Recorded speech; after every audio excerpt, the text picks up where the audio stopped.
What up, though? What's going on, party people? It's Wednesday. It's hump day. Fix my light. Fix my light a little bit. You know what I'm saying? Get that brown skin. Get that brown skin. You know what I'm saying? What's good, people? What's good, chat? What we doing, man? It's Wednesday. Y'all know what it is. This is After Further Review. I am your host, Aaron Duncan. You can follow me on all social media down below here at I could have just did that, I guess. At Dunk On Demand on all social media. Or you can follow the channel and the brand. The media company is what I like to call it. I'm trying to build a media company. So I'm not just a media company. This is unnecessary bluntness. I'm a separate entity. I'm just the guy that runs this thing. I'm the owner, coach, and quarterback. I'm the quasi Jerry Jones of this media platform, if for lack of better words. No middle fingers, though. Because Dunk love the kids. Dunk loves the kids. I will not be throwing any middle fingers at anybody. But shout out to everybody in the chat, man. Shout out to everybody in the chat. Give it up. It's Wednesday. Everybody, what's happening? What up, though? Mr. Luke Cage was first. What up, though? Josh P. What up, though? Nick Rosa. What up, though? Aaron Zimmerman. What up, though? Rock Jones. What up, though? Who? Rock Jones. B Dukes. What up, though? Tez, what's good, brothers? Appreciate you checking out that Rico film breakdown. If you have not, go check out my Rico Dowdle film breakdown, breaking down the run plays, breaking down why he had such an explosive day and how he compares to Chuba Hubbard. I know a lot of people have been talking about that. We're talking about it in a little bit tonight, but I know a lot of y'all had some questions. Treasy, what's good, brother? What up, though? B Dukes, said we owe Dallas. Sure enough. G Rock Game Zone. What up, though? Yes, sir. Coker on the way back. Defense getting better. Let's get it. Michael, what up, though? Nicole, what's good? What up, though? Ben Leonard, what up, though? Roadmaster, what up? SC Panthers boy, what 803, what up, though? Obviously, if you want to support the channel, man, you can leave a super chat or a super thanks. It really helps you out. If you're watching the replay, you can hype me up on the down below. There's a hype button. It's new. I never heard of it. You can hit the like button. You can use the hype button as well to help me get some momentum for this live stream. I'm trying to build this show. This is what, 5 weeks in a row we've done this. So shout out to everybody in the chat that's been here all 5 weeks. Y'all know how it gets down. We're gonna look at some film tonight. I got 2 different film breakdowns live, only for the live people, unfortunately, because I get that copyright hit if I leave it up too long on the replay, but I can at least have it here. I'm going to launch memberships tonight. And the way, if you sign up for a membership, you'll be able to watch the replay anytime, watch the film breakdown, rewind it. I'll have it unedited on the membership. That's what I'm going to do for the membership. That's going to be the biggest draw, I guess, for the membership. You'll get the full replay of this. You'll get multiple film breakdowns, of course, in this live, and we're gonna look at it because we got to talk about a couple things. We're gonna talk about the offensive performance, like we always do. The who's the standout, the biggest question on offense. Same thing for the defense. What was the defensive performance like? What was the standout performers, and what was the biggest issue, man? So I got my strawberry acai refresher, aka my caffeine. We locked and loaded. I'm not falling asleep tonight. Hype me up. Hype me up. Let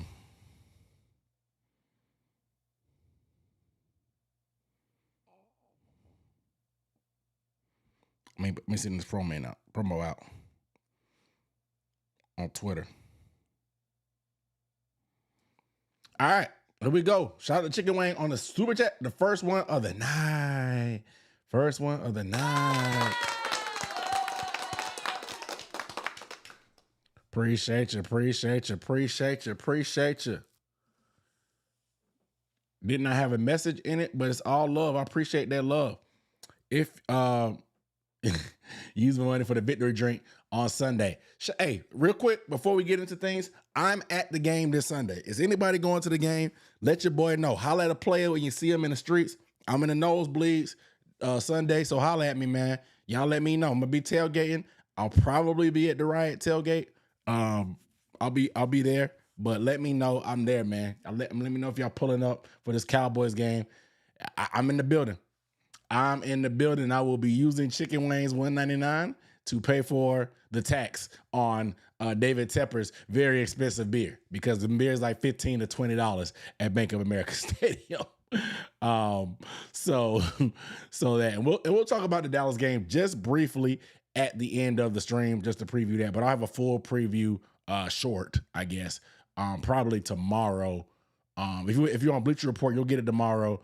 If you're not, I'll probably put it on Friday on the channel talking about it. Yeah, I'm trying not to let them take over the bank. You know what they're gonna do, because it ain't just people. It ain't just people. Yeah, it's Corduroy, man. It ain't just Cowboys fans from Dallas. They travel. Yeah, they do travel well. But y'all know how these Cowboys fans are. They're everywhere. You probably got an uncle that get on everybody's nerves at Christmas and Thanksgiving. That's a Cowboys fan. Everybody is related to a Cowboys fan. It's crazy to me. It's crazy to me. And they get on your nerves, don't they? They get on your nerves. You know, everybody is related to one. Everybody is related to one somehow, some way. You know what I'm saying? They you know where they're gonna be. You know how they get down. And you know it's early in the season too, so they still hyped up. You know what I'm saying? So you know how they get down. You know they get down. We'll talk about the game specifically a little bit later. But I'm not gonna waste a ton of time. Let's talk about some news, of course, a little bit.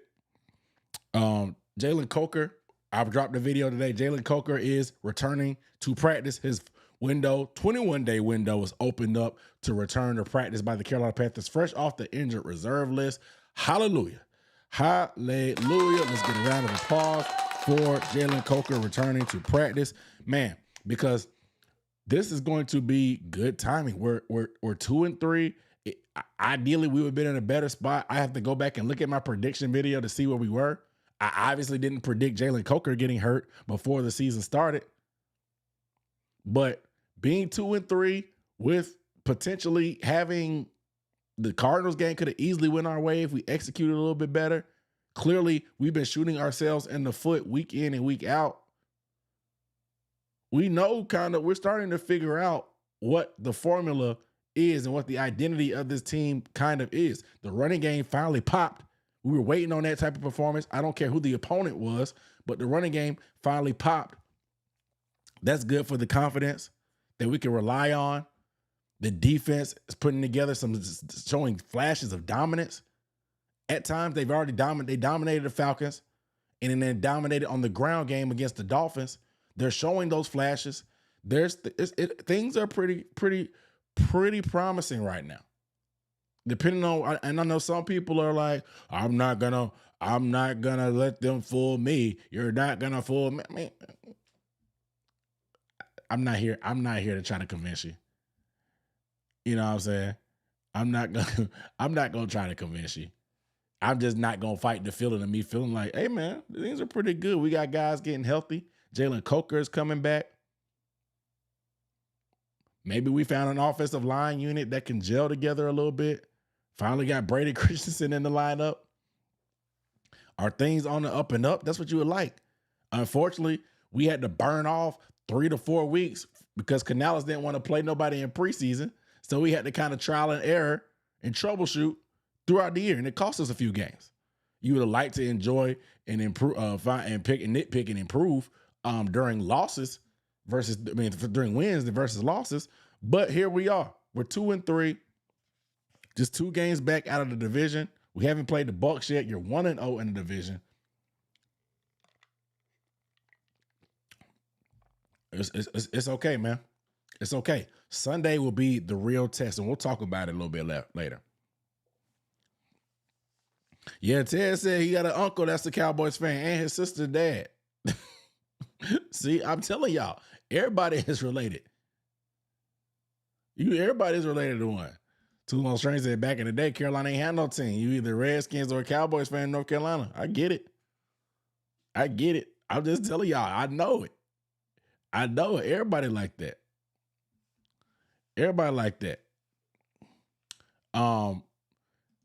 Yeah, I agree. NC State moderator. We need some more. Can we get some more likes? We got 140 people watching. Shout out to y'all. Can we give this video a thumbs up? It really helps me out in the algorithm. I'm trying to grow this weekly podcast and live stream so people get some eyes on it, get this film breakdown. I appreciate the live. I wanted to grow live. That way, again, people can see the film breakdowns, and that way they don't have to go back and watch the replay when stuff happens. But it is what it is. Yeah, Coker, he will be returning. Maybe Sunday, we'll see. He was on the scout team being George Pickens wearing that number 3 jersey. Dave Canales said he looked good. He was a full participant according to the injury report. Obviously, when you're just coming back and getting football reps, they're going to put you through the ringer. They want to see how your body responds after a workload. Obviously, practice speed is not the same as game speed, but they're going to push him during these reps to try to see, okay, hey, he's been off for a minute in terms of practice. How sore is he going to wake up tomorrow? Is he going to be sore? Is he still going to be fresh? Can he bounce back and put in another day's work? And then they're going to say, okay, hey, after Thursday's practice, how does he wake up feeling on Friday? And then if Friday, I guess it's probably another padded practice, maybe a walkthrough or so.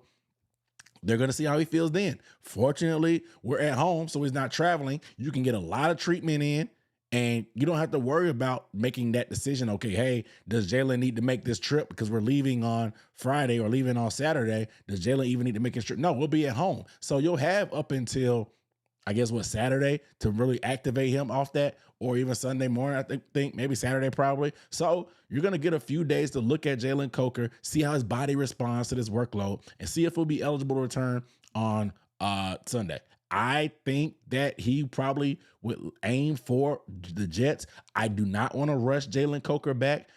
We know he's had this history of soft tissue stuff, so I want to make sure he has ample time. And if you do bring him back, limit his reps. Right? Limit his reps a little bit during the game. I wouldn't even play him on special teams if you don't have to. You know what I'm saying? Just limit the reps and then see how you can bring him along slowly and then go from there. But if he has a great week of practice, he was a full participant today. They're gonna maybe give him some burn if he's ready. Because LeBron Ray, I think he would only practice for a week as well, right? LeBron Ray might have been a week or 2 weeks. Because we just had week 5. Yeah, I think LeBron Ray, he was activated at the 4-week mark. He only had a week of practice and he came back and played. He played a good amount of reps. He made a couple tackles. So it wouldn't be crazy for them to bring back Jalen Coker within a week of opening his practice window. So we'll see what happens, man. We'll see what happens there, but we definitely could use Jalen Coker. So he was sitting at the game 6 rows up, surrounded by fans. Fans so sweet seeing the game winning touchdown right in front of us. And that's dope. Dope experience. Great game. Get the captain hat ready after the W. Evero still with that BS shell coverage. I thought Evero actually played a good game. We don't talk about it. Said shout out to Mr. Luke Cage on the super chat. He said it's gonna be K&G fits, Blue Star Temu shoes all up in there, man. You know, and they're gonna be tied extra tight. Blue jean shorts with some Blue Star Temu shoes with the laces tied extra tight.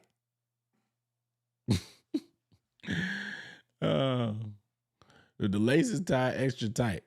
Alaranda, what up, though? What up, though? There's a Dallas right outside of Custodia. All right. Let's go ahead and get into the slides, man. Because that's all the news that I have. Nothing really else crazy. Apparently David Tepper, I don't know if it's going to be relevant for the football team. Apparently David Tepper is building a small indoor venue right beside the stadium. 4,400 people is going to be seating. He's trying to get it approved, I guess. I don't know if it's been approved officially. Some people are saying it's going to be an overflow for season ticket holders to do maybe tailgating. Who knows? Maybe they'll have tailgating stuff there. The Texans, they have a bubble like that where they do that right beside. I think that's actually their practice bubble. But I went to the Texans game. We tailgated there with the Roaring Riot in their bubble beside. So maybe it'll be something like that. Obviously, maybe it'll be a small concert venue. It's not going to take any foot traffic away from Bank of America Stadium. because Beyonce is going to sell more than 4,400 tickets. So Beyonce, when she comes to town, she'll definitely still be at BOA. There will still definitely be concerts. The turf is probably here to stay, guys. I'm sorry to say. But it'll be interesting to see how that turns out with the construction to the practice facility, as we have another year off of training camp next year, unfortunately. And then, of course, the stadium renovations that'll be going on for the next forever amount of years. So just interesting. Shout out to everybody that live in Charlotte. Y'all know me. I'm a South Carolina boy. But I just thought that may be some relevant news that you could use. All right, let's break down this game, man. Let's break down this game.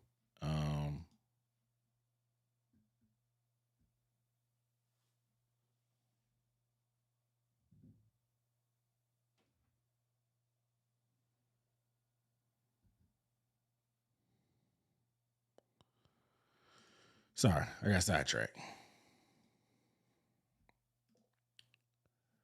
All right.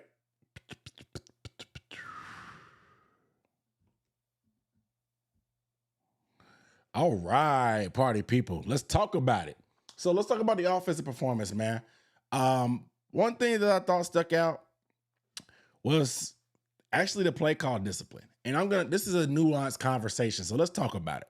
Now, Dave Canales can be very, very, very, very, very, very, very, very, very pass happy. You know what I'm saying? Very, very pass happy. We know this. But I will say this. They went down 17-0 after the 2 early turnovers.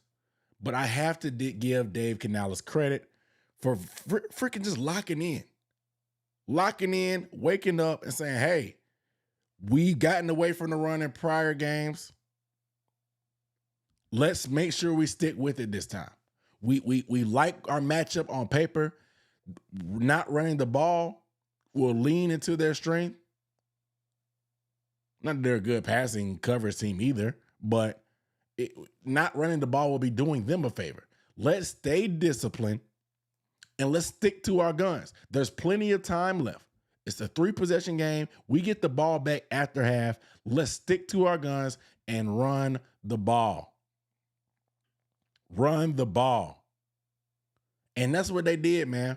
So I have to give him credit. He got a little bit too pass happy early. I thought that second drive that they did back-to-back passes, the second pass was the Bryce Young overthrow. Granted, he was open, so you can't really blame Canales for that per se. It's just the execution. But to me, I thought that he did a good job, like realizing like, oh, hey, yeah, I forgot. Let's still stick with the run. That's our strength. And you can see that it paid dividends. We got back into the game. We started getting chunk plays in the run game, and it was explosive. More explosive than the passing game. So I wanted to give Dave Canales a little bit of credit for still sticking with the run at that point and not completely abandoning it like we saw a few weeks prior. That's part of his progression as a play caller and a coach as well. He's still inexperienced. People got to realize this dude is still inexperienced. He's still inexperienced. He's still learning. There's a lot of situations that he has not been in as a play caller that he's got to go through as well. It's some growing pains being that coach. Some coaches do figure it out a little bit in their first year as well. So I understand the gripes that some people have. You know what I'm saying? So I got to give him a little bit of credit.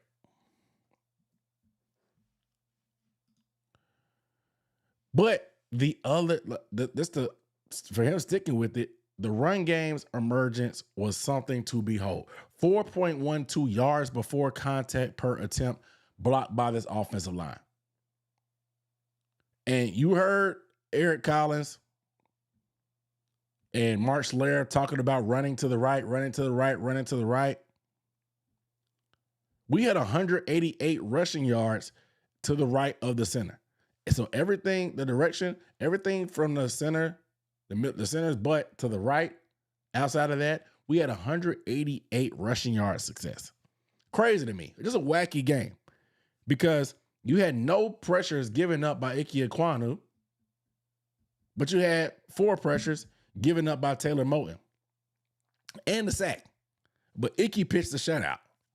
But in terms of the run game, Taylor Moton was the highest graded run blocker on our team. 88. An 88 rating according to PFF. And that's not even his bag. That's not his bag at all. And so it was just a wacky, wacky day. But 188 rushing yards to the right. That was crazy. That was crazy.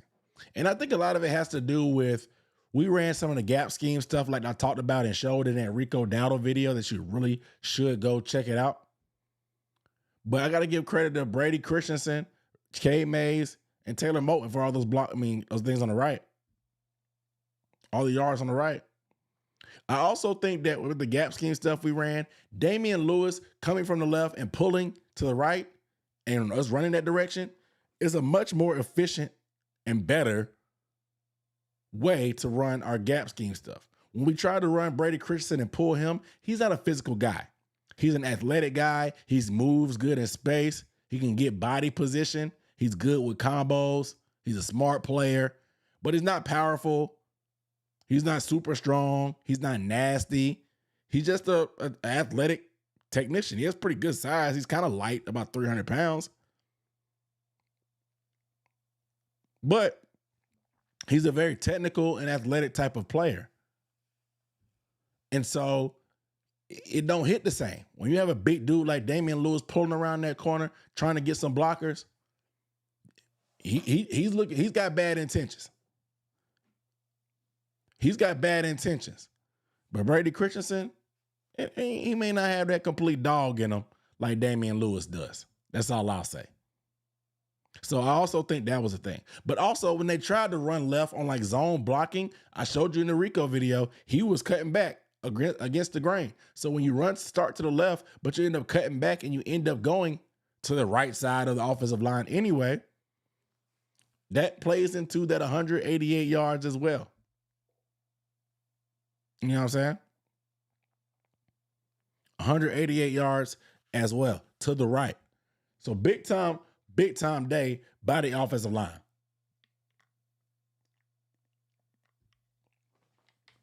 Excuse me.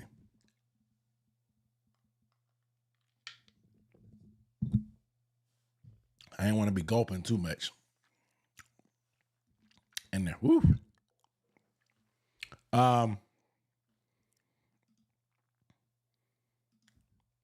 Also, the explosive plays, man. The explosive plays were something that we were missing all season. All season. Chuba Hubbard had not had an explosive run all year, aka a 10-yard plus run all year. Was efficient, again, was doing good enough to keep us on schedule, but wasn't able to get the explosive run. I do think he might have been hurt a little bit before this calf muscle popped up. He just didn't look the same. Right? He didn't look the same. And so him being hurt, it started to make sense. I'm resting Chuba as much as he needs to. Not just because of Rico being productive, but because we paid him a hefty contract. And we brought in Rico and Trevor Etienne to be able to take the load off. And so I want those guys to be fresh and healthy and be able to be as effective when they're in there. Clearly, like I said, he looked a little bit hampered and slowed. Let's rest him up. Let's rest him up. We were able to, and I think the explosive plays, you could just see the burst that Rico had. We had 7 explosive runs, 7 total. Rico had 7. I said 6. ETN had 1. Then we had 3 explosive passes. XL, T-Mac. So we need more. We need more in the passing game specifically, but we need more. Let's connect on some of these downfield throws, chunk plays. Let's get some yak. going, because an explosive in the pass game is 20+ yards. An explosive in the run game is a 10+ yard run. So let's see if we can crack some more explosives.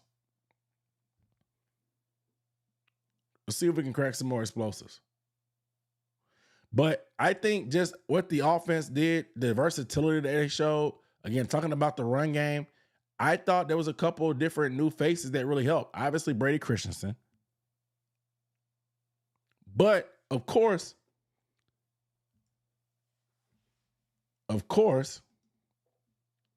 Jimmy Horn Jr. was a big addition to this offense that was a breath of fresh air. Now, not saying he's going to be some perennial Pro Bowler or Rookie of the Year candidate or just rack up yards, but he definitely has a specific role, and I talked about it before, as a gadget guy, the motion guy, the jet sweep guy. And then when you have that in your playbook, you can build off of things. We're going to go ahead and go to the film room. We're going to look at this iPad and just show you, because Jimmy Horn Jr. didn't get a ton of snaps, but when he was out there, you could see the vision of what they were trying to do with Jimmy Horn. So let's go ahead and go and check it out. First film breakdown, let's go ahead and get into it. Please give it a thumbs up before we switch over to the iPad. It really helps me out in the algorithm, and this is what we do it for. Shout out to you guys. Let's look at it. Let's go into the film room. All right. So, Jimmy Horn Jr. And I want to talk about some of the stuff that they tried to do. They got really creative and cute. And I talked about our gap scheme stuff. With gap scheme stuff, remember, with zone, you have these guys, they're stepping to the left. So again, Jimmy Horn Jr. is going to continue to have a role. I think he'll stay active from here on out. We'll see what he can do as this role expands. I expect to see more gadget plays. Hopefully we can get more creative, but also mix in those traditional pass plays like you saw on that 4th down, where he really got that separation, where you really got to see him work and use his speed and quickness to an advantage.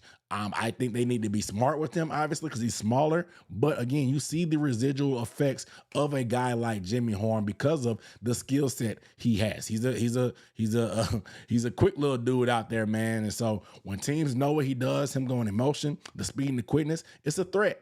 And so teams have to respect and account for it, and it's going to open things up for the offense. And I thought that he was a big factor in our run game and in the pass game as well. So I'm excited about the prospects of Jimmy Horn Jr.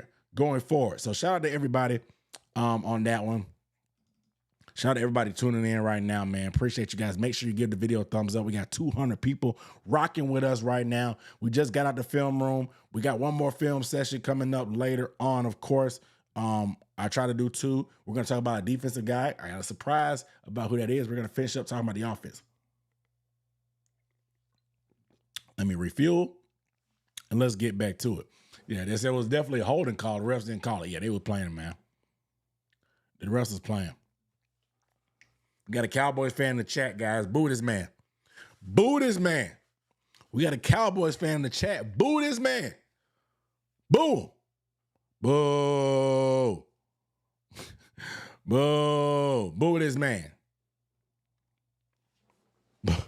Boo this man.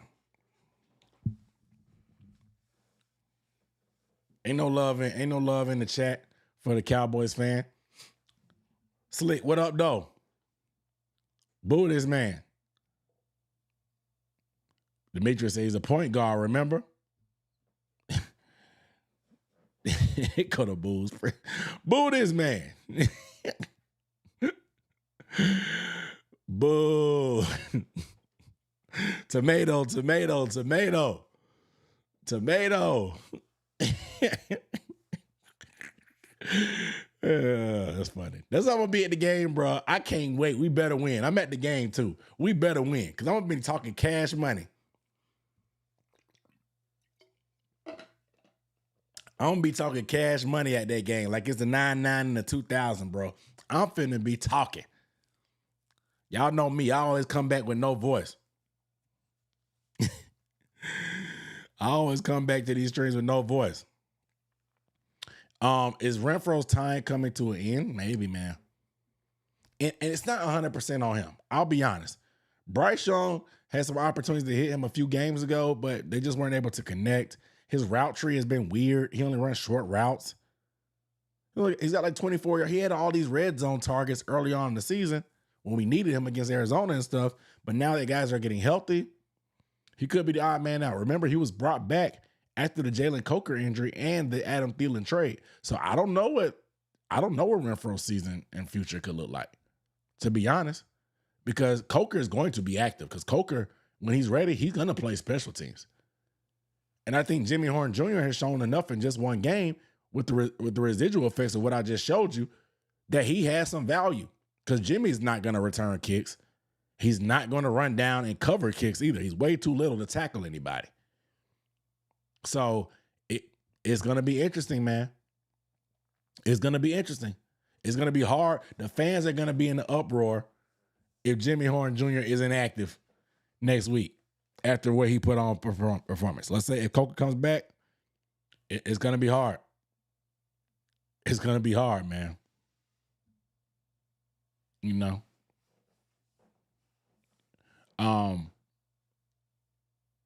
You talking because all your family and friends are Cowboys Glazers. Yeah, he drew that flag at the end. So it just seems like him and Bryce haven't been able to get on the same page. I mean, honestly, Bryce ain't been able to get on the same page with anybody, if we being real. Outside of T-Mac at times, but even they have their blunders. That's why I hope that him and Jalen Coker, who are pretty tight off the field as well, they'll have a chemistry locked in. We saw that during the scramble drill during preseason, where they were on the same page doing that.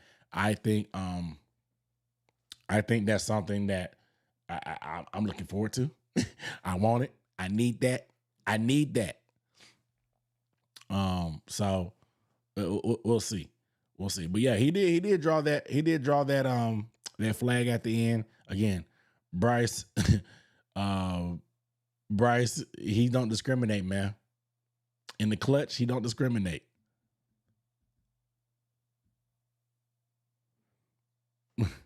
He don't discriminate. So he'll throw it to anybody. Yeah, the refs got to start calling stuff, man, for T-Mac. Crazy work. That holding call that they picked up.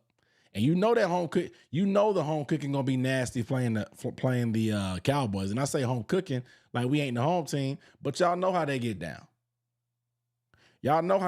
America gonna be watching. We like the game of the week, so we got, or maybe not game of the week because we ain't got Tom Brady, but we got Greg Olsen.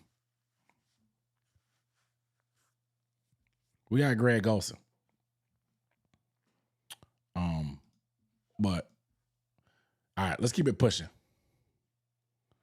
All right, man. Let's talk about that man. Bryce Young and his performance. Bryce Young, 19 for 30, 198 yards, 2 touchdowns, 1 interception, 1 fumble. PFF has him credited for 5 big-time throws. 5 big-time throws. Or was it 4? Might have been 4. But Bryce Young, here you see the pass chart. According to Next Gen Stats, Bryce Young was at his best throwing outside the numbers in week 5, completing 11 of 16 passes for 141 yards and a touchdown. He completed all 7 of his attempts when targeting outbreaking routes for 100 yards. On passes between the numbers, he finished 8 for 11 for 57 yards, a touchdown, and a pick. Chris said it. Look at the chart. All we did was run right and pass right. If you were on the left side of the field, it was a long day of cardio. If you lined up on the left side, it was a long day of cardio for you. Long day of cardio, because Bryce, he was not looked that way. He was not looking that way, apparently. At least not throwing. What's that, 4, 5, 6, 7 attempts to the left? 23 to the right. That's just how the cookie crumbled. I think they just had a corner that they liked. I think Rasul Douglas, who they targeted a lot, I just think that was somebody that they liked. It was somebody that they liked, so they picked on the matchup. It was just the matchup that they liked.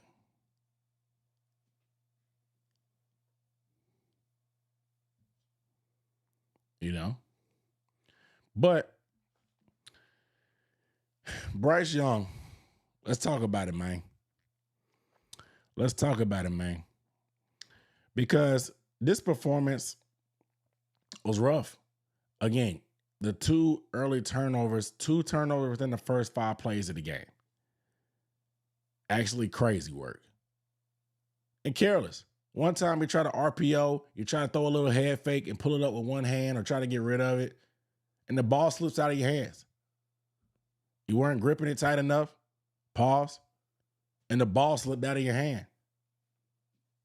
And then you just look, it would just look bad. It looked pathetic, that fumble. And we were moving the ball too. That was the opening drive. We had a chunk play to T-Mac just a couple plays before, and we were getting going, getting ready to settle in there, maybe even a touchdown drive to take the lead. And the way our defense was balling against the run, it could have been a whole different ball game had we scored there. Hell, we was in field goal range at that point. So taking points off the board, that's the biggest thing, man. When you turn the ball over in opponent's territory, that's devastating. That's devastating. And then the interception was an overthrow off of play action where I felt like he could have set his feet. I felt like he could have set his feet and just delivered it to Xavier Legette. Again, Xavier Legette open. And we've talked about on this channel the off-target throws to Xavier Legette, the uncatchable targets to Xavier Legette. Legette gets a lot of flack for the lack of production, but you have to consider the quality of targets. Again, we talked about it after the Cardinals game when everybody was jumping down Xavier Legette's throat. That was a perfect example, though, of that overthrow. So, again, these are turnovers that I think people are talking about benching Bryce. I'm like, I just don't think benching Bryce is going to happen.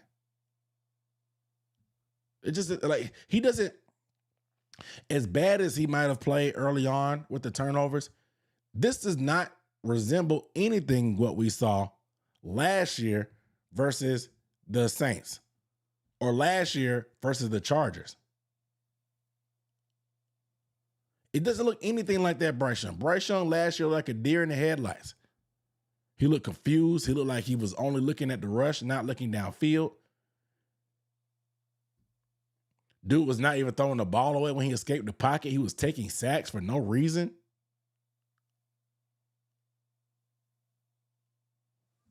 You know what I'm saying? So I just don't think benching him is realistic, guys. They're going to ride this out with him. Just buckle up, because it's going to be a journey, obviously.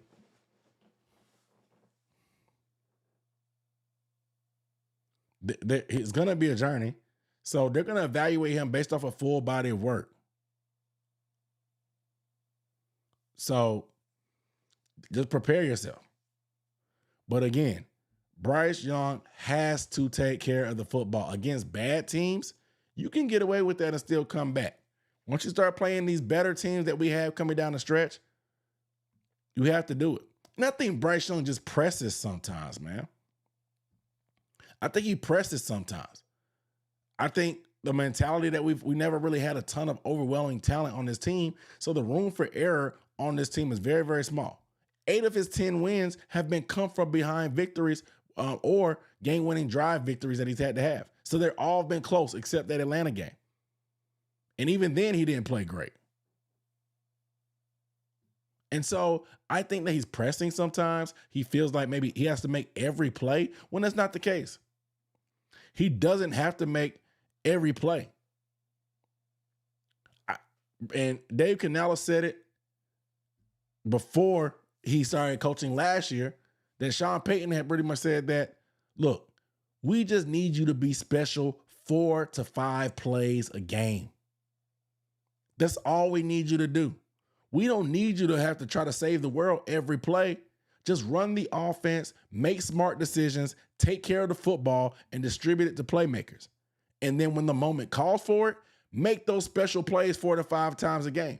Because we saw those 4 to 5 plays. The little scramble on 4th down where he finds T-Mac. The dot he threw to Xavier Legette. Right? The clutch throw to Jimmy Horn Jr. Those are the type of plays where when the moment called for it, Bryce Young was special and made something happen. Those are the few plays. We just need you to make those plays when those opportunities come. But every other play, just be a point guard. Just run the offense. Just distribute the ball. Go through your reads. Be accurate. And let's move the chains and keep things going. And there's still missed opportunities. The little wheel route to Tommy Tremble, that wheel route, man, we got to work on that. We got to work on getting some touch and drop it in the bucket because he missed that to Hunter Renfrow against the Jags where he floated it too much in the air. And then here against Tommy, it was a little bit maybe too hot. I think a better tight end can adjust and make that. And so it just, they just got to work on, these are plays that you have to make when you're going against the better teams. You can't miss opportunities to get touchdowns and settle for field goals like we did on that drive. You have to get touchdowns. And that's going to be the big test against Dallas. Not turn the ball over. And when you have opportunities in the red zone, you get touchdowns. Most teams these days are going to let you move the ball, and they'll gladly take field goals in the red zone. Field goals get you beat. Ron Rivera even used to say that.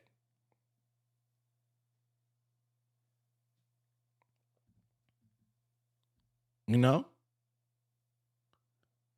So I just think, again, we just need Bryce to be special those 4 to 5 plays a game. Those 4 to 5 plays. We just need him to be special. Outside of that, take care of the ball, be smart, make good decisions.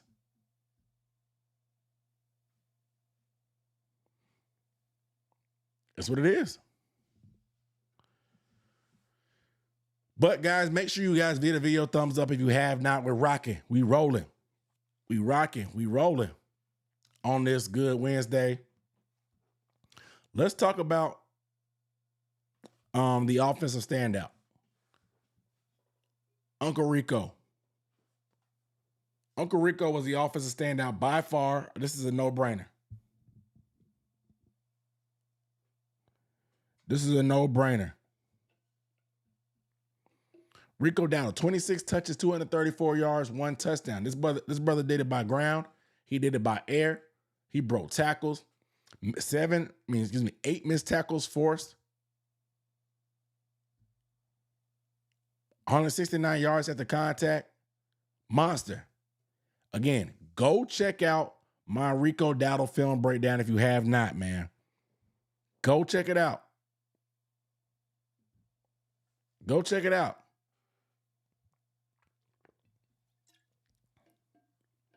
Go check it out. I tried to drop some knowledge in that one. By the way, this is a phenomenal picture. Whoever took this, man, they deserve a raise. Because first of all, the eyes in the end zone are already dope. I like when we have the yellow eyes, like Michael Jordan, but that's neither here nor there. Having the eyes in the end zone is a great effect, especially the blue. This is a sick picture. This is a sick picture. Whoever took it. But it's dope, man. Shout out to them. Shout out to them. But I just thought Rico was explosive. The breaking the tackle was the biggest difference. Getting those explosive plays and making guys miss on the second level, it helps that Miami was just a horrible tackling team. But you have another chance to do it against your old team, the Dallas Cowboys, who are not great against the run as well. They struggle on the second level. You just have to protect the ball. Breece Hall had a great game against them. He just fumbled the ball. He broke off some explosive runs. He just fumbled the ball, and that was the difference in the game. Dallas has a good enough offense that if they can be opportunistic on D, they're going to turn them into points every time. They double-dipped on them, or triple-dipped on them, actually, because they scored twice before halftime off that turnover, got the ball back, and scored again. was it was a death knell against the Jets. The Cowboys just moved the ball and took advantage.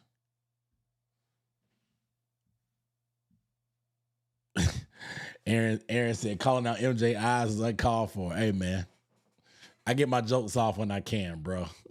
I just gotta get I get me a little one line in there when I can. And people are asking why his PFF grade was only in the 70s. And I guess their reasoning was he had such big volume in the game that it left more room for him to have zeros or negative plays, right? There was some no gain. Just because he had 200 yards, right? They're saying that every play wasn't a positive gain. He had some negatives. He had some plays where he missed a block. They dacked him for run blocking. And so even though he had a lot of good plays, they were saying the negative plays watered down his performance. They also didn't give him a ton of credit because they said the offensive line did such a great job. That's what they said, right? But I'm looking at the run blocking grades, and Taylor Moton has an 86. That's good. Damian Lewis 75. That's okay. Brady Christensen 71. But like Icky has a 56. Cade Mays a 58. If you're gonna give the O-line all that credit for their run blocking, why are their run blocking grades not that good? Again, Pro Football Focus. I reference them in their grades because a lot of y'all out there take it as law. I watch every snap of every Panthers game with my own eyes. I trust my eyes. They have a lot of good data out there. I'll use some more of their data as we move on in this. They have a lot of great data. But their grades, y'all can keep them. Y'all can keep them. Yeah, if he didn't cramp up, he would have easily broke the single game record. Dave was like, nah, we weren't focused on that. But he would have broke that record. He would have broke that record had he not cramped up. Yeah, Princely called him out. He called him out. But again, people are trying to figure out this whole dynamic between Rico and Chuba and your favorite ESPN beat writer for the Panthers. He's always trying to make some smoke or drama on the team, whether it's him asking weekly if Bryce Young is going to get benched. The beef he tried to start during the offseason between T-Mac and Xavier Legette. When he kept asking, oh, what does it say about T-Mac that they drafted another receiver? Do they not have confidence in you? Why is he better? What do you do that Excel can't do? Like trying to start drama. And then now he's doing the same thing between Rico and Chuba, with Chuba being hurt. Chuba said, dude, I'm happy for him. You know what I'm saying? So like, stop it. I know some of y'all were just halfway joking, but you got people talking about trading Chuba. I'm like, first of all, Rico, it was cramps. But Rico, he barely finished the game himself. You need all the running backs you can get. Our passing game is struggling. We need the running backs. We need our backs. We don't need to be giving away any offensive pieces. We're not in any position to give away any more offensive pieces. It made sense to get rid of Adam Thielen at the time because we had youth. But 24 hours later, we needed him. He would have probably helped us through that New England game when we had nobody to throw to except T-Mac and they started double teaming him like Megatron. You need two running backs in the modern NFL. When you have two like them, it's good. It's good. And so I just think that, man, why? This is the only fan base that we'll be bad for so long and we finally find something good and people want to blow it up. They want to blow it up. or they want to downplay something else and try to make something obsolete. Like, why? Why not have more? Why not have all of it? We need all of it. We don't need to be trying to shave off things. When our passing game, where people are trying to bench Xavier Legette, when our passing game is crap. It was crap. We're not in a position to bench anybody. You know? It's crazy. It's crazy to me. So, again, this rotation is going to be necessary. We're only 6 games into the season. It's going to be a long year. And if we're just now getting our running game cranked up, we're going to be running even more. 26 touches in the modern NFL is a lot. That's a lot of touches. And unless you're Jonathan Taylor, Christian McCaffrey, Derrick Henry, you don't need that many touches. I'm not even giving Bijan Robinson that many touches. He's a little small. He even splits carries.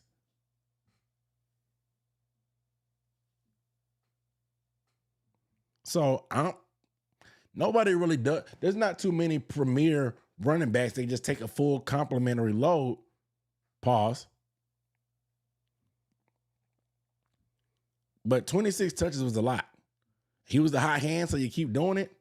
But that's just not something that you want to do all year and expect to get your running back to make it that far.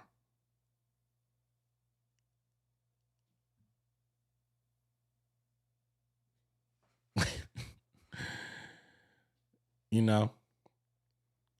And so I'm just happy that we got this performance, and it's a great sign for our offensive line to be blocking the way they were. Because if they can do the same thing when Chuba gets back and he's fresh, hopefully Chuba has some fresh legs. Because I think he was hurt before. I think he strained the calf, obviously, but he was running like he was hurt even before then. Something seemed a little off. So I'm cool with that. I'm cool with that. Let them get back healthy, and then we'll get right, and we're rocking and roll. We're rocking and roll. All right, so the biggest issue on offense, man, let's talk about it. Biggest issue on offense was 2 turnovers in the first 5 plays. We cannot continue to dig holes for ourselves. We can't. Like, literally, our own worst enemy is the Carolina Panthers.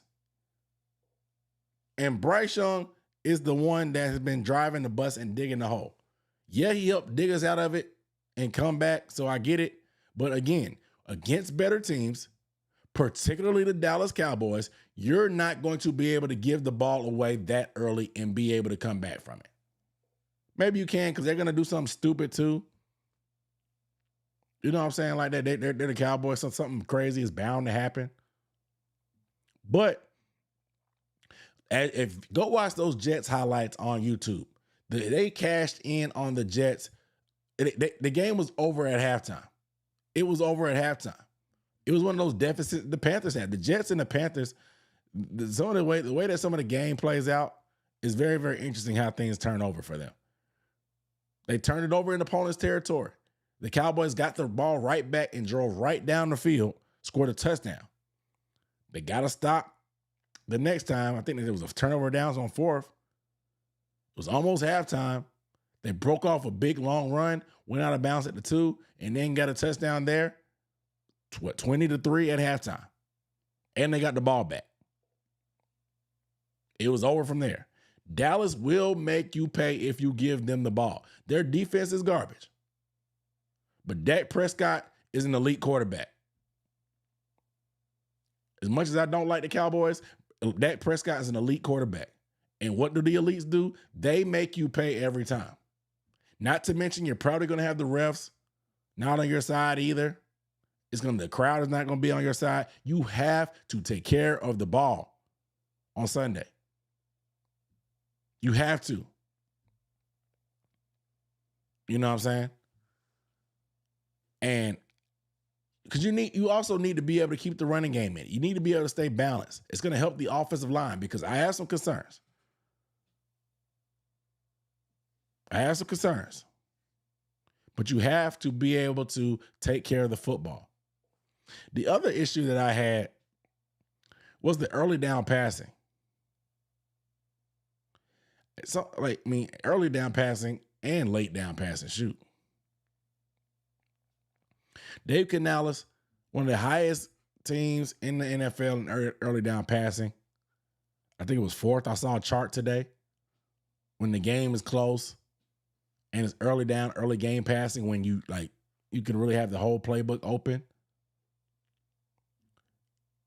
When in doubt, he's going to try to sling it, man. That's just Dave's mentality, unfortunately. That's just his mentality. We need to commit to the run, but his mentality is going to be to pass the ball, man. He wants to pass the ball. He's a former receivers coach. You know what I'm saying? He wants to pass the ball. There were times on 3rd and 3, we were going empty. We were going empty on 3rd and short. It worked once or twice. But man, the way we were running the ball, it just didn't make sense to not hand that ball off to Rico. It doesn't. It don't make sense, bro. The way our O-line was bullying them, averaging 4 yards before contact, it just don't make sense. Even if the pass was working, even if you went empty a few times and it worked on 3rd and short, it don't make sense, bro. It don't make sense. So I just want to see, I talked about his discipline to still keep the running game involved, even though we were down 17. But still, man, this good dude has some of the craziest tendencies. He said last week on 2nd and short, he liked to run the ball. Most offensive coordinators take shots on 2nd and short. Maybe he was showing some gamesmanship. Could be that. And so maybe it is. But on 3rd and short, he going to pass the ball. 2nd and short, he talking about running the ball. This dude, he got his own way, I guess.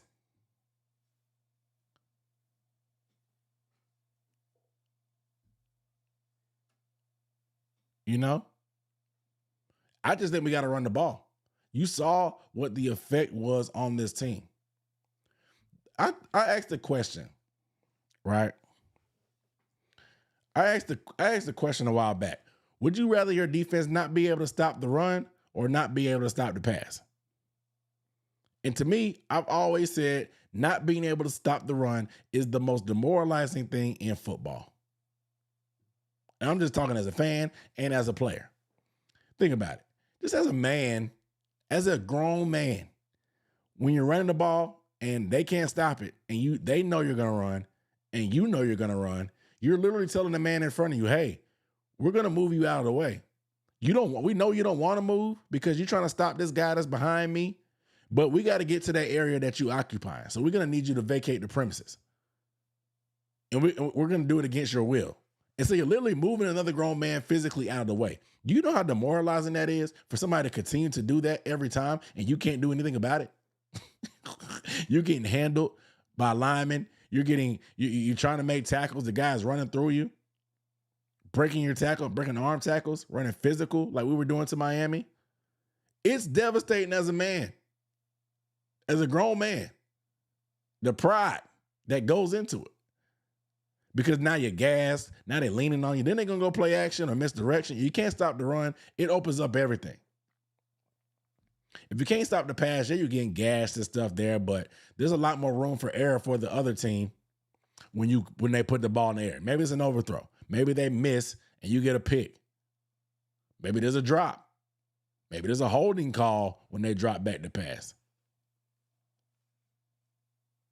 And so being able to not stop the pass, you can work around it at times. It's going to be frustrating, but you can work around that. But not being able to stop the run is tragic, bro. It's tragic. Tragic. And I stand by that. I stand by that. All right. So let's move on to the defense. Said Mike Jackson needs to beat it. Yeah, I'm at the game on Sunday, bro. Micah, I'm at the game. I'm at the game. I'm outside, man. I'm outside.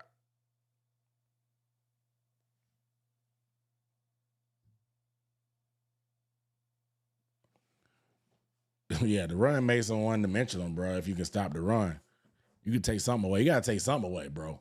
If you can't stop the run, it's going to open up the pass.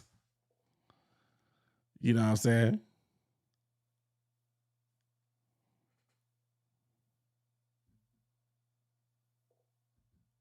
Wow.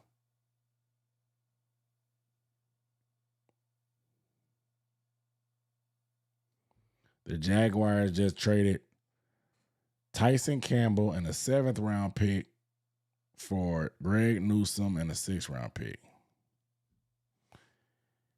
They made a trade on draft night, and now they trading just now. Interesting. They swapped corners. What's going on there? Tyson Campbell was getting cooked.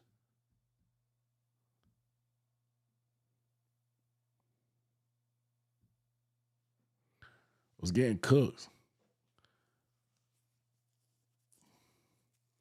Trade for Rick Woolen. Yeah, Legends Week, I don't know. They better not be giving no shout out to Jimmy Johnson like they did that one year we played the Cowboys. Y'all remember that one year we played the Cowboys? They was giving all that fanfare to Jerry Jones, and I think it was Jimmy and Jerry Jones.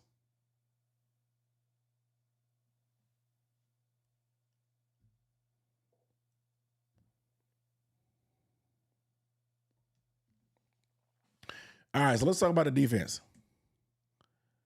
Man, what a performance on the ground in terms of the run defense. 19 yards on 14 carries.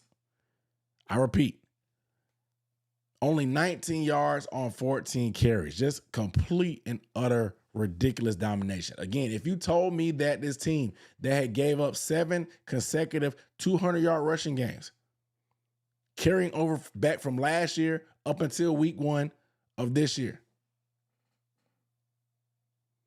If you had told me that that team was going to somehow, some way hold a team to 19 yards on 14 carries, I would have laughed at you. I would probably got mad from telling you like, hey man, why would you play with me like this? Why would you lie? Why? Why would you lie to me? I wouldn't believe it because we have just come so far. And I know the Dolphins may not be some juggernaut. And I know that may be the case. But we were giving everybody career days. So for us to do that, to be able to do that to anybody, that's great. Just a dominant performance in terms of run defense. Again, this is just another performance on tape that shows that this team has made progress. Whether it's the rookies or the free agent additions, it's paid dividends, man. We stuffed 42% of their runs at or behind the line of scrimmage. According to PFF, we only had 2 missed tackles. 2 of them.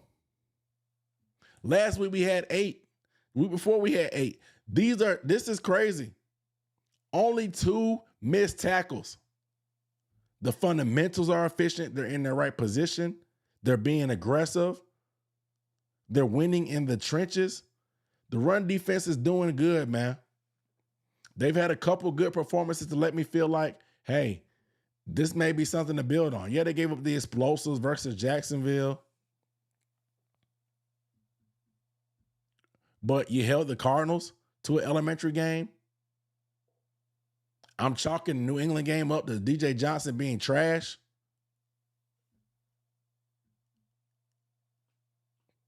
And then now you kept Atlanta relatively quiet. Yeah, Bijan had 70-something yards, but you never gave up the home run. And that was the difference.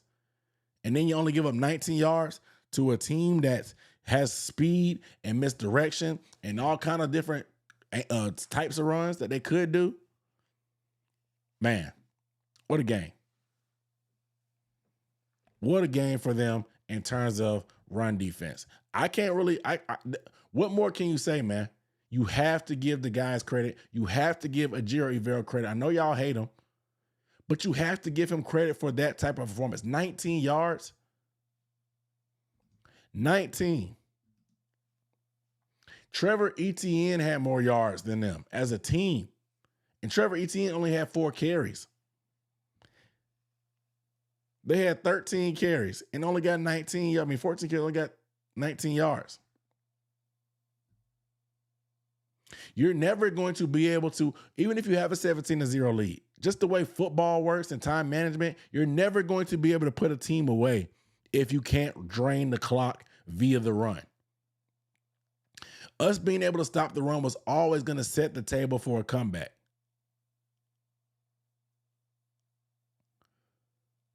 It was always going to set a table for a comeback.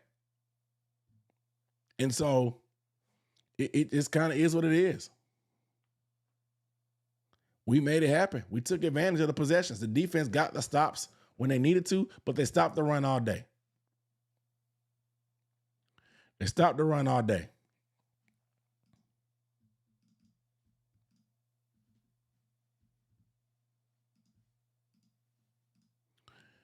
The pass rush finally came alive, man. That's the next key for me. The pass rush finally came alive. And that was the biggest thing, man. Because Tua gets the ball out quick, but we did some good work in the trenches. 12 total pressures, not bad. 5 by Pat Jones, 2 by Derrick Brown, 1 by Scoring. Princely got 1. Moehrig got 1. Mike Jack got 1. Ashawn got 1. Like, man, a lot of different guys got a pressure. A lot of different guys got a pressure. And so I thought Pat Jones really carried the mail. He really carried the mail in terms of pass rush. 5 pressures, 1 sack. We got 3 sacks total on the day. Finally, because we only had 2 on the season. We finally got 3 today, getting the quarterback on the ground.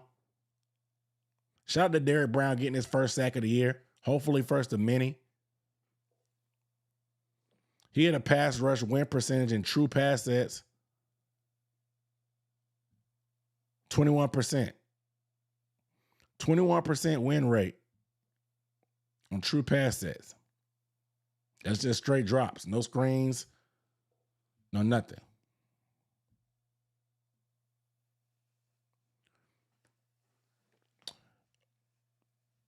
But I thought the pass rush came alive. Pat Jones lining up inside. Him being on the same side as Scorton. Being able to go Princely, Wanham, Jones, Derrick Brown, and Scorton. 5 guys up front. Just being able, this the depth. This the depth of our D-line, man. Allows so much versatility. Allows us to rotate guys and keep them fresh. I love it, man. I love it. I love it. I love it. Let's keep this going because we haven't been able to get pressure with 4, particularly, and we did that on Sunday. We've typically had to blitz at times, and it leaves you vulnerable on the back end. So we're going to need to be able to try to get home with 4 against Dak. It's going to be tough. It's going to be tough, but we'll see. We'll see. But I also thought a big thing by Giro was mixing up the personnel and the coverages. I thought it was huge.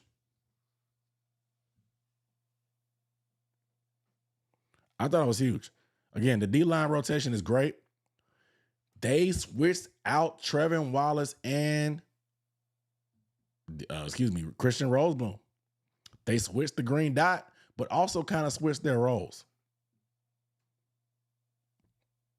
It's crazy because we saw Wallace last year with the green dot against the Bears. They did misdirection. They did counters. They did play action. This brother was lost. He was looking like he wasn't able to walk and chew gum at the same time because he just looked so uncoordinated trying to follow the football, and his head was swimming as a rookie. This year, they didn't give it to him at first. According to Dave Canales, the goal was to always be able to get the green dot to Trevon Wallace. And just week 5 happened to be that day. You can see him on tape on the screen, jumping up and down, doing signals, making sure everybody's doing it, communicating very, very loud out there. You know, country is all outdoors. He was jumping around, communicating. And it allowed Christian Rosebloom to play a little bit more free. Rosebloom may know the system a little bit better because of the time with the Rams, so they thought at least. But Wallace having the green dot, as you can see in this picture right here, he's talking to the huddle, was a game changer. It was. Even Wallace is out there flying around making plays. He wasn't overthinking. So something clicked, and this is the best game of the year for Trevon Wallace, in my opinion. It was the best game hands down for both linebackers, who is the obvious weak spot on this team. I know a lot of people hate Nick Scott, but he's not horrible. He has some plays that, like, man, make you mad, but it's not that bad. Could we do better? Yes. Has he been that bad? No. Our linebackers, they have been that bad. Can we do better? Yes. They've been bad. But they were flying around this game. The D-line did their thing that allowed the linebackers to run free. Again, we only had 2 missed tackles on the day. Only 2 missed tackles on the day. And I don't think it came from our linebackers.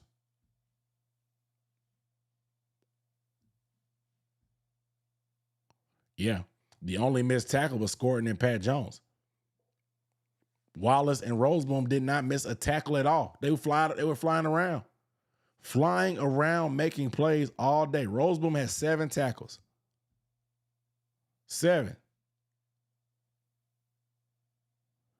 Trevon Wallace Rosebloom had 9. 9 total tackles. Wallace had 4 total tackles. 2 are considered a stop. Highest graded game of the season for Trevon Wallace, 71.8 according to PFF, if that's what you're into. If that's what you're into. But I thought they mixed up personnel, getting the rookies involved. Scorton had 33 snaps. He had more snaps than DJ Wanham. Princely played 14 snaps, getting involved in those pass rush scenarios. He even had a play in the run game, in the run defense, setting the edge and making a play there. Corey Thornton with Shaw Smith-Wade out. Corey Thornton played 24 snaps. And Lathan Ransom played 36 out of 55 snaps, getting involved a lot in there because they mixed up the personnel. They went big nickel, playing 3 safeties. So Scott, Ransom, and Moehrig were on the field. And that was a difference. Being able to get those looks out there.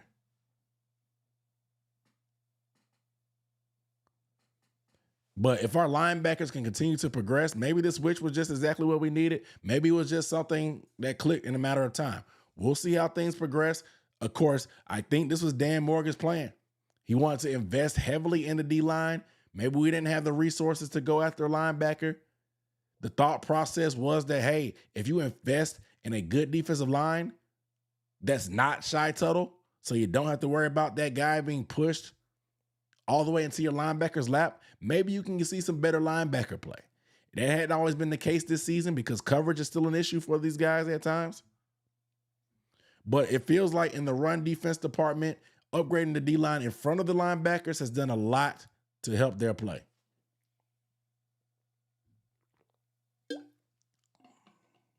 But I'm super, super proud to see these young guys out there, man, getting significant playing time. Scoring 33. He's a great all-around player. There's situations where he's better. I don't think he needs to be a full-time starter to get full reps. Him rotating is great in my opinion. Because we saw against New England, he has a high motor, but if he's not fresh, he's not as effective. But when he's out there rotating, getting involved situationally, put him in more ideal scenarios, you saw him make a play on the screen game. You saw him make a play on the tackle just right before that. He played good ball, man. Nick Scorton was the highest graded defender according to PFF with an 89.6. He had 4 tackles, 3 of them considered stops, had 1 pressure.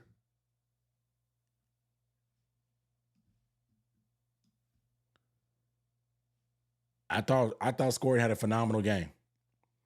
PFF agrees. It's great to see this progress, especially from a guy that's a second-round pick. We're getting contributions from undrafted guys like Thornton, Ransom played.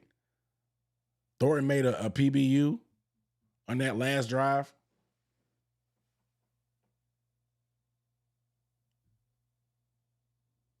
So, man.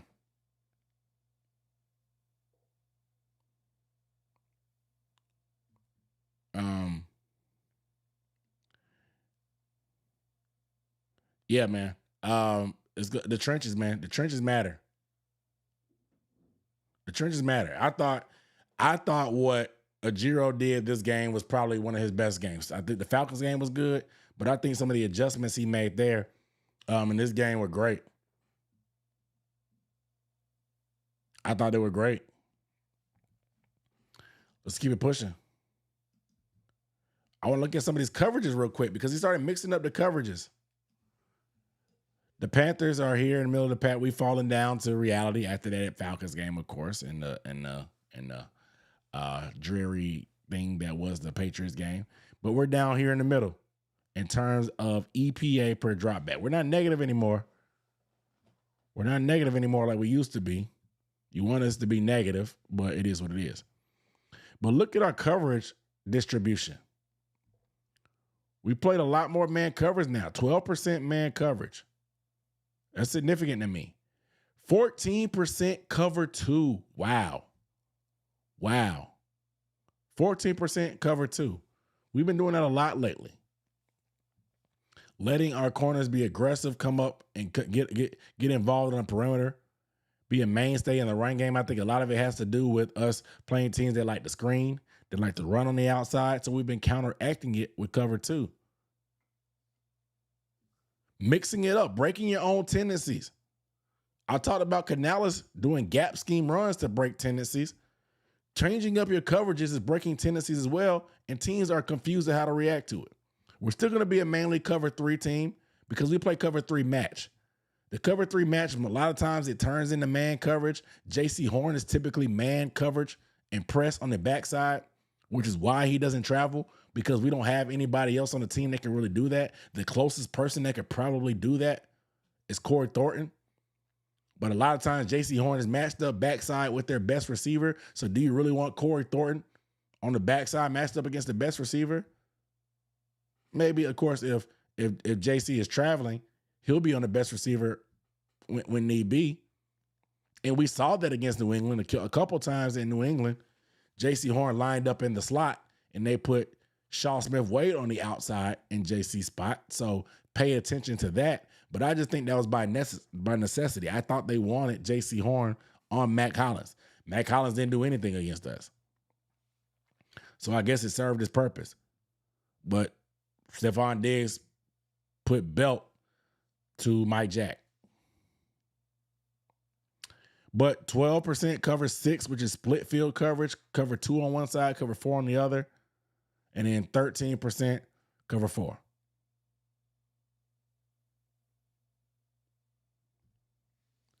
And so, I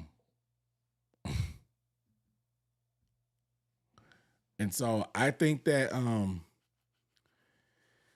I think him mixing up the coverages has been great. There were some lapses on the back end, of course, we know. Lapses on the back end.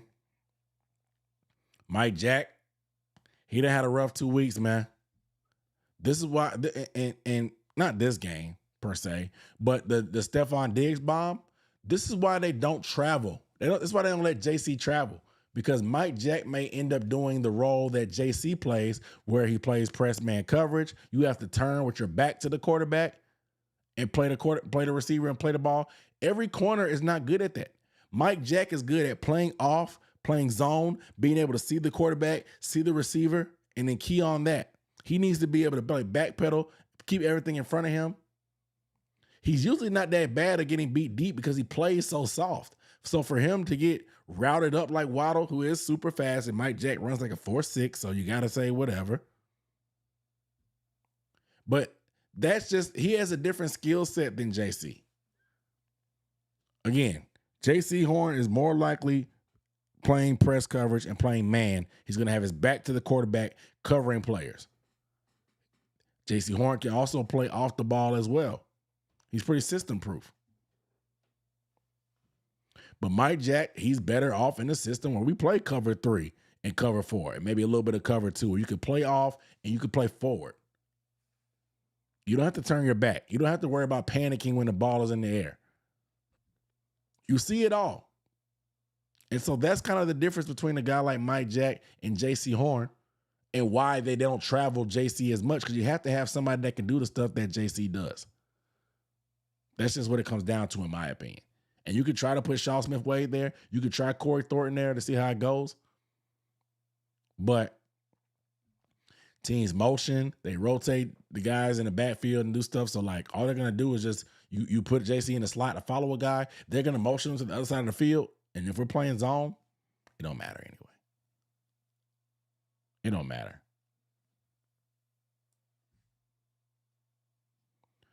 Nah, J.C. Horn is not Mike Jack is not a press man corner at all.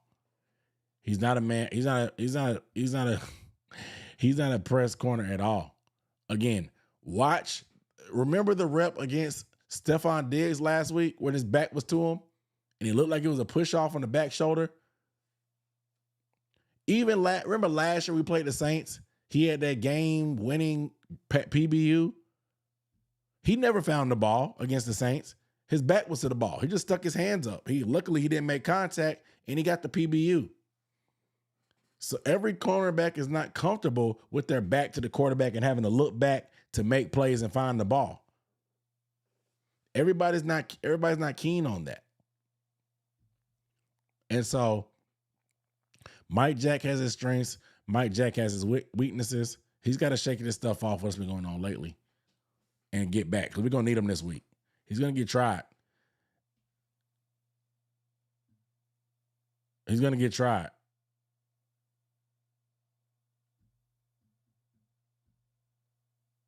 He will be tried.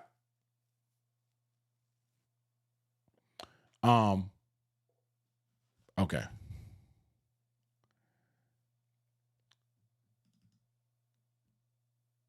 So, let's keep it pushing, man. We're in good shape. Let's keep it moving. Let's get to the next film breakdown. Right? Let's get to the next one, because there's a player. My defense is standout. My defense is standout.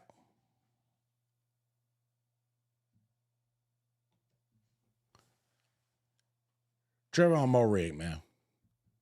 He was the best player on defense, man, on Sunday. 7 tackles, 6 considered stops, 1 pressure. Average depth of tackle was negative 0.3 yards. I'm going to read that again. 7 tackles, 6 stops, 1 pressure. His average depth of tackle was 0.3 yards. Negative 0.3 yards. You know what 0.3 yards is? 1 foot. There's 3 feet in the yard. He had a third of a yard in the backfield. He was making tackles a foot behind the line of scrimmage, average. That's how far downfield his tackles were. Insane numbers. This guy has been everything we could have wanted and more. They paid him a good amount of money, but they clearly had a vision for him. They clearly had a vision for him, and they're really starting to figure out what they want to do on a week-by-week basis. His role changes. His role changes. And I think the biggest piece that he brings to the table is his versatility. They can line him up anywhere. Linebacker, deep safety, nickel. They even lined him up on the edge. This dude can do it all for this system. Look at his snaps by position. Look at week 1, 2, 3, 4, and 5. They're just all different. They've been fairly even in 1 through 4. But this week, look at this. Look how many times he lined up on the D line. 10 times. Only 17 in the box, and then 22 at nickel. So he spent most of his time in the nickel as an overhang defender, just kind of drifting and being there in space, and then a few times at free safety. This dude, Trevon Moehrig, is physical. He's an attitude adjuster. He's not afraid to play in the box. This dude has been more than valuable for this team. Let's go ahead and look at some film, man, to see how he was able to show up and make such a big factor and how he's able to do so much for this team. I got a lot of plays to show on Moehrig, so let's get to it.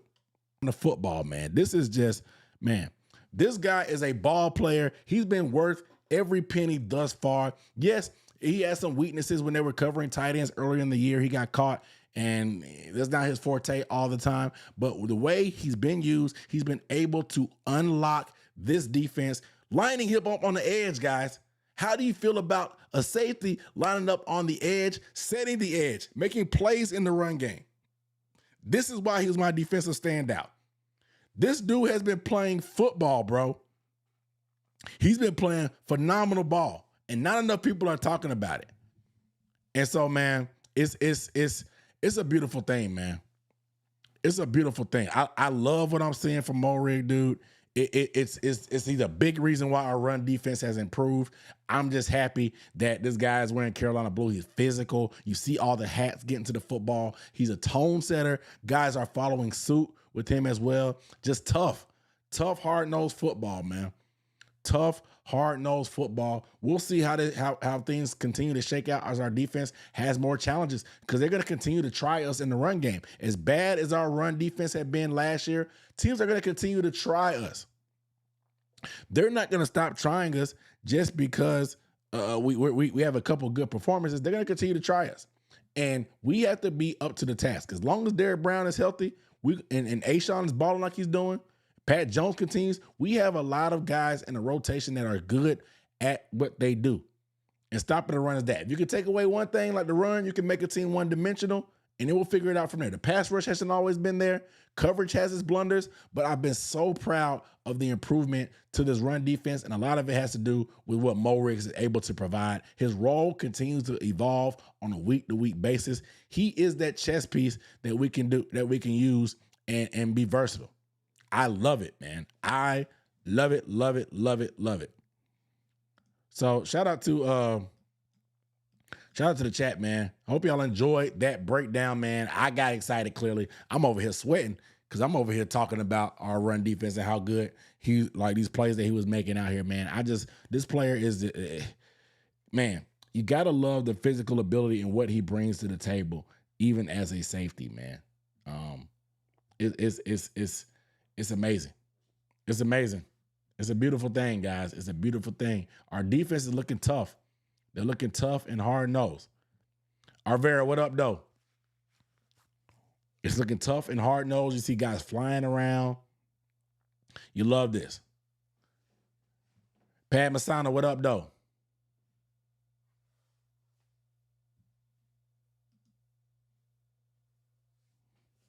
What up, though? Shout out to Bonnie Collins on the Super Chat. Appreciate you with the $10 Super Chat. Parrot character jumping up and down saying #1 fan. I appreciate the support. Shout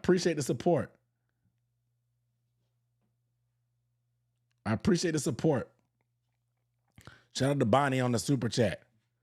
But yeah, man, the defense, you can see the fundamentals increasing. You can see the tackling being better. We only missed 2 tackles.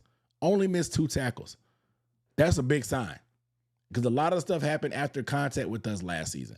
And so to see that is crazy.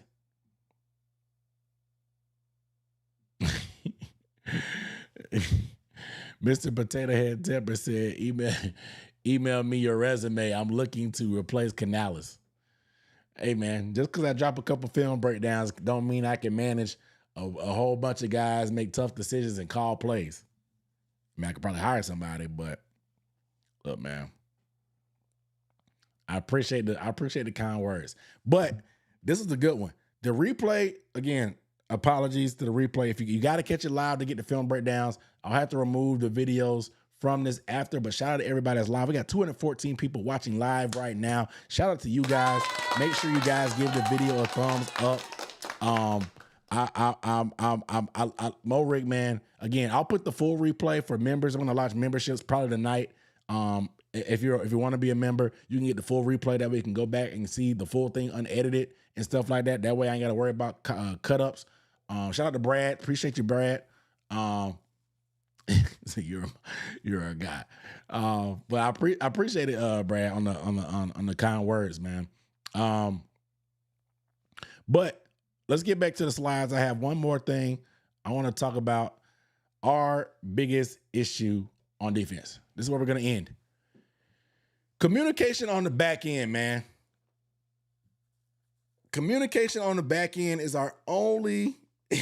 Yeah, Moehrig got me hot and got me sweating, bro. I'm getting excited.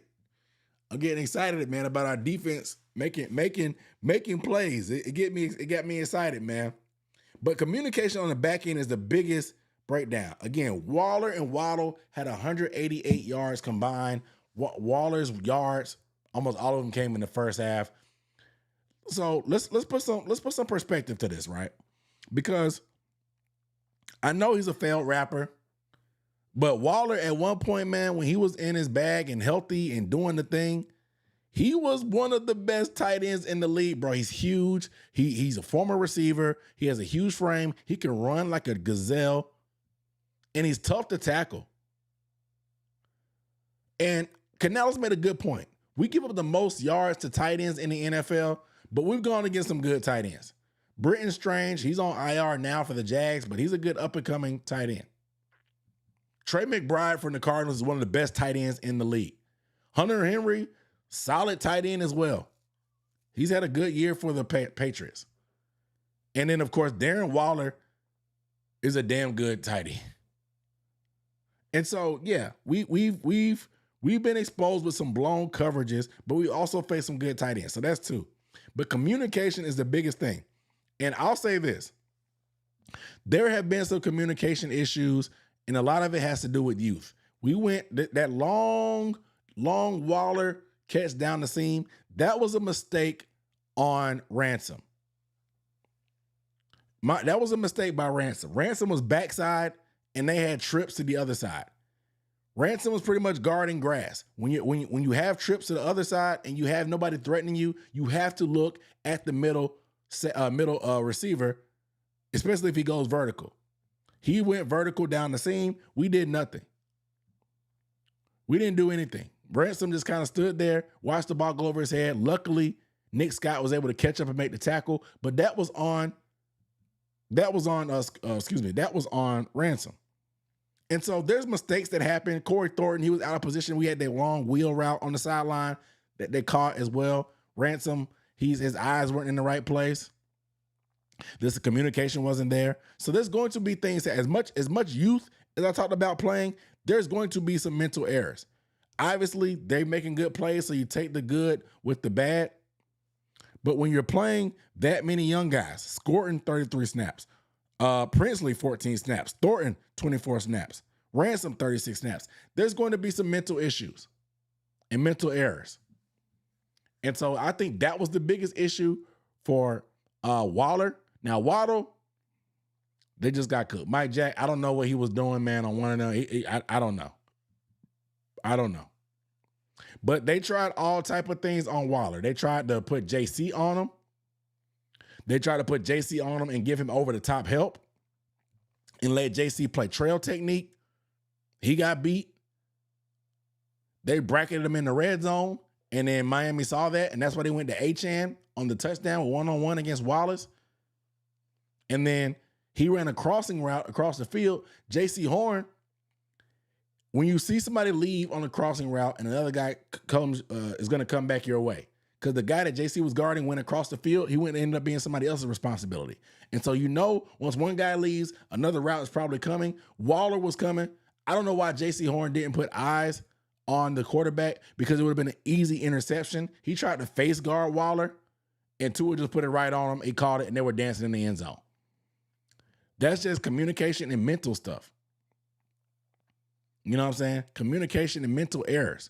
That's what I saw. Guys just not doing what they're supposed to do. It's just crazy. And so I think there's going to be some kinks we have to work out with the youth in the secondary. There's a lot of checks. There's a lot of different things that happen when you motion in this system. There's a lot of communication is key. Trust me. We saw a lot of blown coverages last year with Jordan Fuller out there. It seems to be a little bit more tame, and we'll take those lumps with young guys. So you're going to have some growing pains with young guys. But we much rather have the growing pains from young guys than a guy like Jordan Fuller, making us all pissed off. So I just think communication and stuff on the back end will help us out. I think Ransom being back there, it's going to be some growing pains, man. Being that deep safety in this system, there's a lot of responsibility. Especially with Moehrig playing close to the box, we're going to be relying on Ransom. So, again, I just think that there's going to be some things to work out with the young guys. There's some things to work out with the young guys. But I thought overall, this was a phenomenal game called by Jiro Evero. Again, the coverage issues weren't really just bad calls by him. It was just bad execution. It was bad execution in my opinion.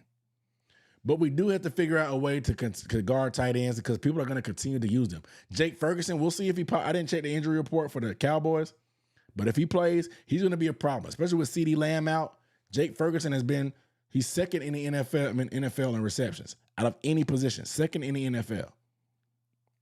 So it's going to be interesting to see how we cover that. But going against the Cowboys, man,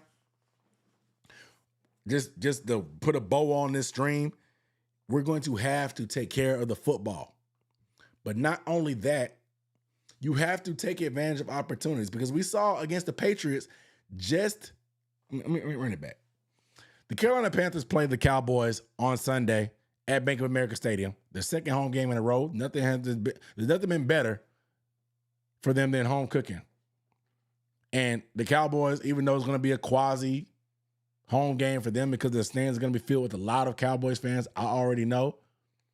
The Panthers, I think they're going to have to play a little bit outside of what they've shown.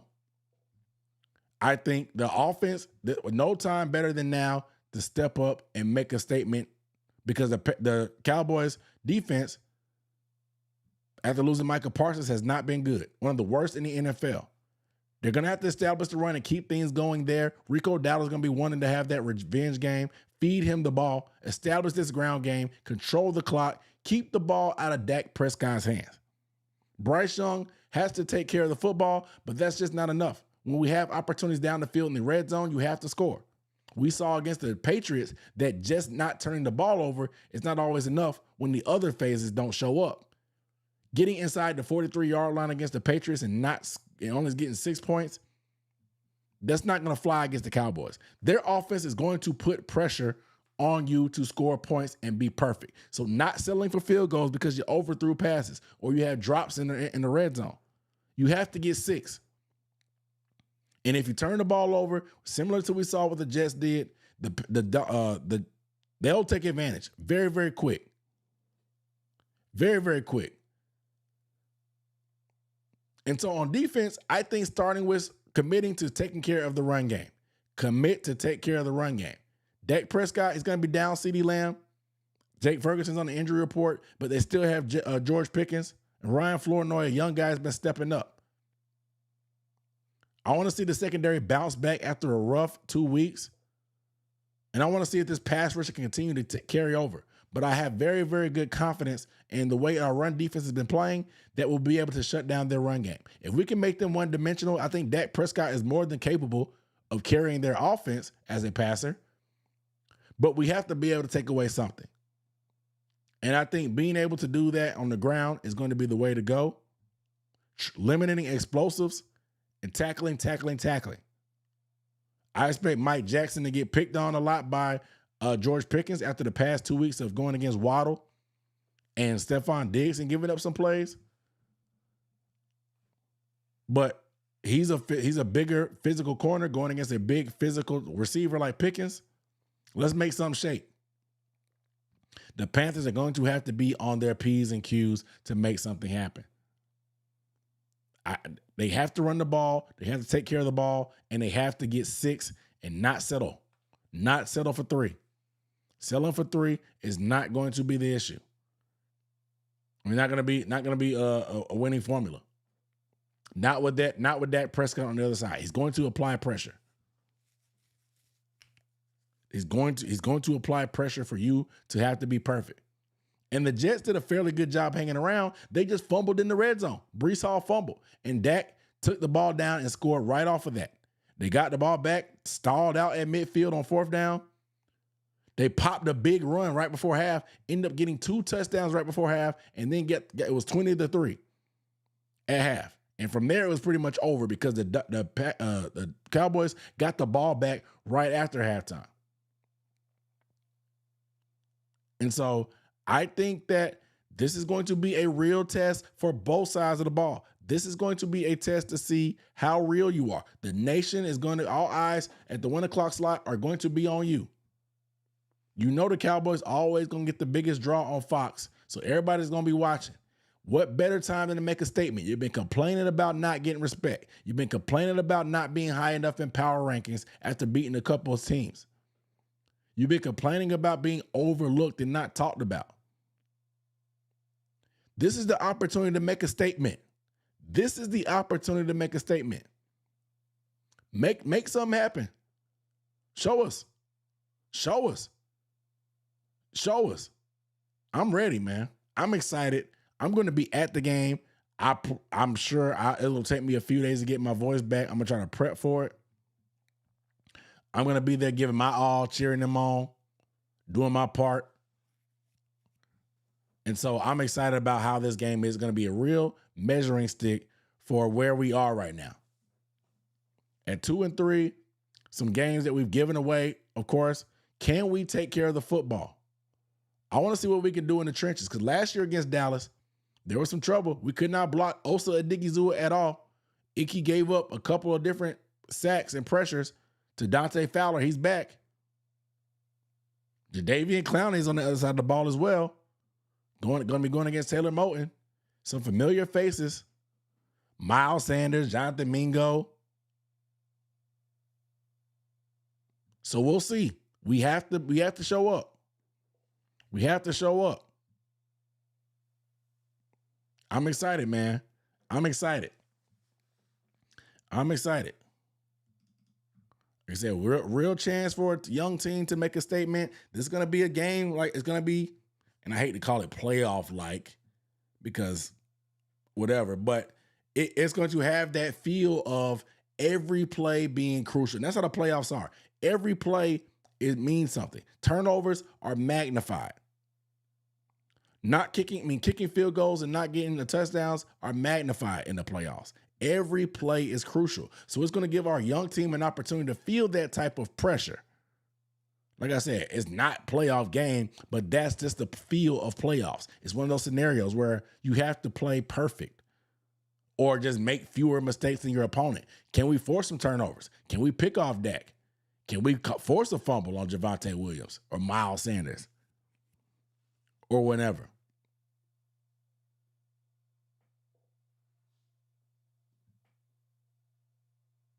So we need to really step up. I want to see what this young team can do. So a bold prediction: one of the young linebackers gets a sack. T. Dot said he taking Panthers +3 with $100.